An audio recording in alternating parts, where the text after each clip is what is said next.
Welcome to Chaos to Clarity, where we discuss healing trauma with godly guidelines. I'm your host, John. Today's episode is about self compassion, overcoming self sabotage, and improved self esteem. Let's dive in. Self compassion means to be kind and understanding toward ourselves when we fail, suffer, or we feel inadequate rather than ignoring our pain or with self criticism. We can all raise our hands, right? For being our own worst critic, or we had a critical childhood, environment, or some kind of trauma, which leads to fear, perfectionism, low self esteem, and difficulty accepting support. All this turning up in our minds creates anxiety, sadness, guilt, and shame, which most time leads to self-sabotage, which for some of us it could look different. It could be drinking, it could be drugs, it could be overeating, it could be shopping, it could be gambling. Just fill in the blanks, guys, with whatever you want to do when you get stressed out. Some people don't even do anything. They just freeze up, and I get like that sometimes depending on what's going on. So whatever we choose to do to get the happy feeling, a brief moment of a dopamine fix is what it's called scientifically. And it creates a toxic cycle and in turn crushes our self esteem. I have been most of my life what you could call high functioning anxiety.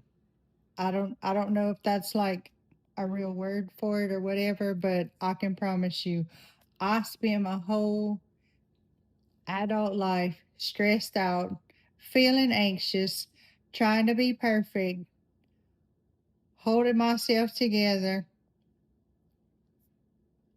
just trying to get all the things done in a day, which is very unhealthy because I put expectations on myself to maintain an image, keep a clean house, have it all together, do all the things on my to do list, y'all. Like every day, I have a big, long mental list. And I still struggle with this sometimes, but I am getting a little bit better.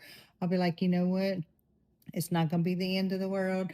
I don't have to get all these things done in one day, putting a lot of pressure on myself that I'm just not capable of doing day to day. Some days are more relaxed, some days are a little bit busier than others.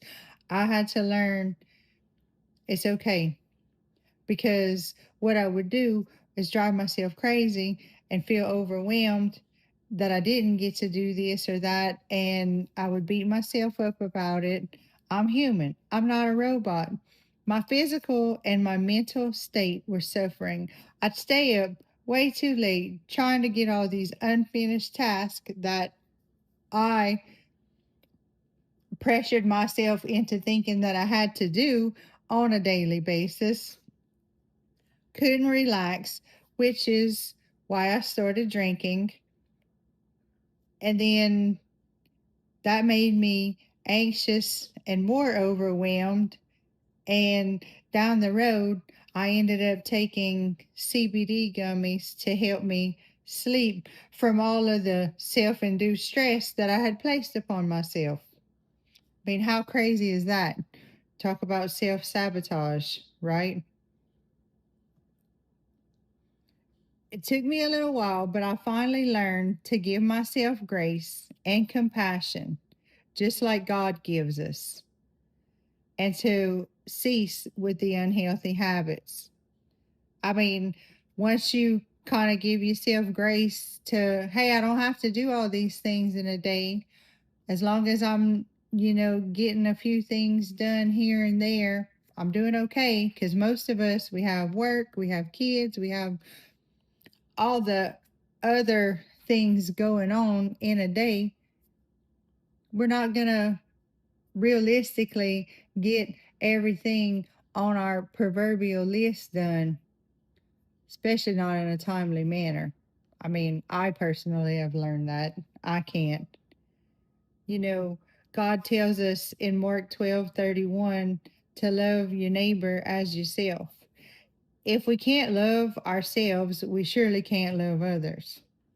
And if we can't be compassionate with ourselves, then we're not going to be compassionate with others. God forgave us, so why can't we forgive ourselves? You see, self compassion is taking care of our own mental health, and we can't be our best for anything if we're not healthy in our minds, bodies, and soul. Ephesians 4:32 reminds us to be kind and compassionate to one another, ourself first and foremost. So let's extend grace to each other and ourselves today. Until next time, friends.